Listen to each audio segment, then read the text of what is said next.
دوێنێ یەکێتی پارتی لە شاری سلێمانی کۆبوونەوە بە پێی وتەی ئەندامانی بەشدار لە کۆبوونەوەکە قسەی دڵی خۆیان بۆ یەکتری کردووە، دەردە دڵی خۆیان کردووە، داواکاری خۆیان لە یەکتری کردووە و بڕیاریشیان داوە چەندی ژنێک دروستەکان و گفتوگۆکانیان بەردەوامە بن. بیکێتی پارتی بۆ پێی حکومڕانی سەرەکین لە وڵاتەیە پێکەوە بوونیان ئاشتەواییان ئەوەی کە پێکەوە بسازێن گرنگە بۆ خەڵکی کوردستان بۆ حکومڕانی لە هەرێمی کوردستانە و خەڵکیش بەڕاستی ئەوەی دەوێت. گفتوگۆ لەسەر ئەم بابەتاکەین بە میوانداری کاگۆران فەتحی کە بەڕێزیان چاودێری سیاسین. کاگۆران بەخێر بێ. زۆر سپاس کەناڵی کورساتەکە. زۆر سپاس. کاگۆران گرنگیم جۆرە کۆبوونەوانە چین؟ بێگومان گرنگی ئەم کۆبوونەوانەوە ئەم دانوستان بەتایبەت لە نێوانێکێتی و پارتیدا زۆر زۆر پێویستە. ئێمە دەزانین ئەم دوو هێزە حکومڕانی کوردستانەکەن لە دوای ساڵی 91ەوە هەر کێشەیەک هەر ململانەیەک لە نێوان ئەم دوو هێزەدا دروست بوو بێت. ئێمە دەزانین کاریگەری زۆر زۆر گەورەی هەبووە لە ناوخۆی هەرێمی کوردستانە هەتا لە مامەڵەی نێوان هاوڵاتیانی ئەم سێ پارێزگایە کە لە هەرێمی کوردستان هەیە بێگومانەوەی کە ئێستا شوور دەدات نەک تەنها کاریگەری لەسەر هەرێمی کوردستان بەجێهێشتووە بەڵکو کاریگەری لەسەر کۆی گۆڕەپانی سیاسی عێراق بەجێهێشتووە. لەبەر ئەوە دانوستانی ئەم جارایان ئەم کۆبوونەوانی کە لە نێوانێکێتی و پارتی دەکرێت هیواخوازم سەرەتایەک بێ بۆ نێشتنی ئەو بنبەستەی لە هەرێمی کوردستاندا. ئێمە دەزانین چەندی مانگە ڕووی داوە لە ناو حکوومەتە لە نێوان ئەم دوو هێزە گەورەیەدا چارەسەر بکرێت، سەرەتایەک بێ بۆ ئەوەی کۆبوونەوەی تر بکرێت بۆ ئەوەی چارەسەری کێشەکانی نێوان ئەم دوو هێزە بکرێت لە هەرێمی کوردستاندا. باشە کاگۆران بۆ ناوبەناوێکێتی و پارتی گەێنە بنبەست. ئەم بێگومان کێشەی ئەم دوو حیزبە دەزانین کێشەی ڕوئایە لە هەرێمی کوردستانە کێشەی ئیدارەدانی ئەم ناوچەیە کە هەرێمی کوردستانی پێڵی هەرێمێکی فیدرالی لە عێراقدا ئەم دوو هێزە بەردەوام لە دوای ساڵی 91ەوە لە ململانێ بوونە لەسەر دەسەڵات لەسەر ئیدارەدانی ئەم ناوچەیە کە هەرێمی کوردستانی پێ دەڵێن. بێگومان هەر ململانەیەکیش دوجار کێشەی لێ دەکەوێتەوە، بەڵام کێشە لە نێوان ئەم دوو هێزەدا وەکو باسم کرد کاریگەری نەک لەسەر خۆیانە بێت بە تەنها بەڵکو کاریگەری لەسەر کۆی پرۆسی سیاسی لە هەرێمی کوردستانە. ئێمە دەزانین هەرێمی کوردستان ئەگەر پێشتر پێش ڕوخانی ڕژێمی سەدام هەرێمێک بوو بێ پاڵپشتێکی نێودەوڵەتی هەبوو بێ و ڕێگە نەدرای بێ مەسەلەن مەترسی بۆ سەرم هەرێمە دروستکرێ لە ئێستادا کێشە و مەترسی زیاتری لەسەرە. لەبەرەوە ئەم دوو هێزە دەبێت کۆک بن لەگەڵێکدا بۆ ئەوەی هیچ نەبێت داکۆکی لە مافەکانی ئەم گەلە بکەن لەسەر ئاستی عێراق. ئێمە دەزانین ئێمە چەندین مافمانەیە تا ئێستا چارەسەر نەکراوە نەدراوە بەم گەلا نەک هەر ئەوەش زۆرێک لەو مافانەی کە ئێمە لە دەستوردا بەدەستمان هێنا بوو ئێستا کێشەی لەسەر و لەواچێ مەترسیشی بۆ دروست بێت. باشە کاگۆران لە نێو هەوڵاتیاندا دەوترێت زۆر جارێکێتی پارتی دەبێ وڵاتانی جلهێز هانیان بدەن بۆی ڕێک بکەون بۆ لە کاتێکدا کێتی پارتی خۆیان لە گرنگی ئاشتەوایی پێکەوە بوونیان تێدەگەن. ئەنی بۆ ئەبێ میشە زلهێزەکان هانیەمان بن پێکەوە بن. بەداخۆکەوایە ئێمە دەزانی زۆرجا کێشەکان لەسەر مەسەری زۆر بچوک دروست دەبن. دەبواە لە ناو ماڵی کووردا لە نێوانم دوو هێزەدا هەتا لەگەڵ هێزە کوردیەکانی تری ناو هەرێمی کوردستانیشا چارەسەر بکرێت. بەڵام کێشەی ئەم دوو هێزە بەتایبەت پارتی دیموکراتی کوردستان ئەوەیە کە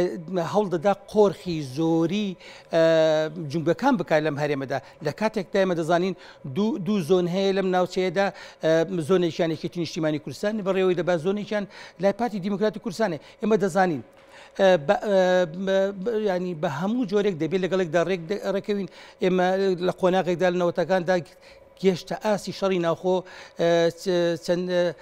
هەزاران گەنجی کورد بوونە قوربانی لە شەڕی ناوخۆدا. لەبەرەوە ئەم دوو هێزە هیچیان ناتوانن هێزەکەی تر وەلا بنێن. لەبەرەوە لە کۆتاییدا دەبێت بە ئاشتەوایی وەکو سەردەمی مام جەلال کێشەکان چارەسەرکەن بۆ ئەوەی دواتر بتوانن بە یەک پاکێج وەکو ماڵی کورد بتوانن پارێزگاری لە مافەکانی کورد بکەن لەگەڵ ئەو هێزە گەورانی کە لە عێراقدان هێزە سونی و شیعەکان لە ئێستادا هەرێکی زۆر باش بۆ کورد هاتۆتە پێشەوە ئێمە دەزانین یەکێتی نیشتیمانی کوردستان پارتی دیموکراتی کوردستان لەو هێزە سەرکیانێن کە حکوومەتی ئێستایان پێکێنا حکوومەتی محەممەد شەیع سوودانی ئەم دوو هێزە لە ناو هاوپەیمانی ئیداری دەوڵەتدان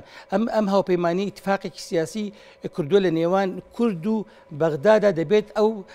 ئەو کێشانی کە لە نێوان هەردوو لا هەیە کە نۆ خاڵە چارەسەر بکرێت کە زۆر ینی ئەگەر ئەو خاڵانە چارەسەر بکرێت زۆرێک لە کێشەکانی هەرێمی کوردستان چارەسەر دەکرێت.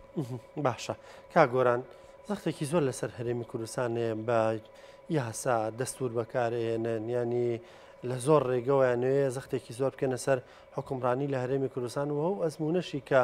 هەیە بۆ بەرەنگاری ئەمە پێویستە چی بکرێ ینی پێ دوایە ڕەوشەکە چەندە مەترسیدارە ئەگەر ئێمە بە ئاگانینەوە بێگومان ڕۆژەکە مەترسیدارە بەس کێشە سەرێکیکە لای خۆمانە لە ناو ماڵی کورددا ئێمە ئەگەر ماڵی کورد ڕێکخینەوە کێشەکانی خۆمان چارەسەرکەین بێگومان ئەم ماڵە بەهێز دەبێت ئێمە پێشتر هەر کاتێک ئەم دوو هێزە کۆک بوون بەغدا نەیتوانیوە زەفەریان پێبەرێ نەک هەر بەغدا وڵاتانی دەوروبەریش هەر جارێکیش کێشە بوو بێ ئەم ناوچەی لاواز بوو مەترسی چۆتە سەری کێشەکە لە عێراقدا چییە؟ ئێمە تا ئێستا هێزی سەرەکی هەیە هێزی تۆندڕە و هەیە چاوی هەڵنایە بەوەی کە لە ئێستاشدا لە هەرێمی کوردستانە بەدەساتەوە لەبەرەوە بە هەموو جۆرێک هەوڵ دەدەن هاوڵاتانی هەرێمی کوردستان لاواز بکەن ئێمە دەزانین لە سەردەمێکدا هاوڵاتی کورد فەرمانبەری کورد لە زۆرێک هاوڵاتیانی عێراق وەزعی و دارایی باشتر بوو لە ئێستادا ئەوان حاڵەتێکیان دروست کرد لە دوای ساڵی 2014 کە هاوڵاتی کورد باری مەعیشی زۆر خراپ بێت زۆر جار من بۆ کەناڵە عەرەبیەکان لە بەرامبەر شیکاری عەرەبی سیاسی عەربی باسیەوەکەم ئەوان ئەڵێن کار بە دەستور ناکەن بە پێچەوانەوە ئەو زۆر جاوان بۆ دووبارە کردنەوە ئەمان بە شێوەیەکی ئینتیقائی واتە مادەیەک کە لە مەسلحەتی خۆیانە بەکارهێنن دژی کورد لە کاتێکدا زۆر مادەیتر هەیە کە پەیوەستە بە کوردەوە ئەوان وەلایە خەنیان کاری پێ ناکەن یەکێک لەو مادانە مادەی 140 ینی مادەیەکە لە مەسلحەتیانە بەکارهێنن بێگومان ئەڵێن بەپێی دەستور و مادەکانی تریژ وەکو تۆوتێ کە مافی کورد دەپارێزی ئەوان وەلای دەنێن بەم شێوازی کە ئێستا بەم نەفەسەی کە ئێستا دەگوزەرێ بە چۆ دەگەین یانیەوە ناردنی پارەیان ئەو منحەی کە ئاهات بۆ هەرێمی کوردستان دادگای فیدرالی ئەڵێن نادەستوریە و نابێ بنێرێ ینی هەر دادگای فیدرالی بەنیازە چەند داوایەکی تر ببینی و بڕیار لەسەر چەند دۆسیەکی تر برا دژبار هەرێمی کوردستان نی ئەگەر ئاوا بڕا بە چۆ ئەگەین بێگومان وەکو باسم کرد ئەوان بەردەوام ناڵێن هەموو هێزە عەرەبیەکان بەڵام تا ئێستاش بیری تندڕەوی لای زۆرێک لە هێزە عەرەبیەکان ماوە وەکو باسم کرد ئەوان چاویان بەم قوارەیە کە هەرێمی کوردستانە سەردەمانێک ئەم هەرێمە باشترین ناوچەی عێراق بوو دوای 2023 تا قۆناغێکی زۆریش تا 2012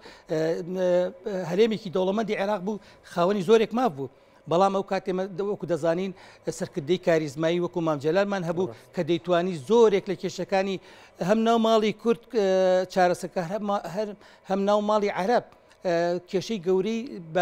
بە نوکتەیەک چارەسەر کێشەی گەورەی بە دانوستان و دانیشتنێک چارەسەر دەکرد ئێمە پێویستمان بەو نەفەسەیە لەبەر ئەوەی تا ئێستا مەترسی لەسەر هەرێمی کوردستان هەیە بۆیە دەبێت ئەم هێزە کوردانی خۆمان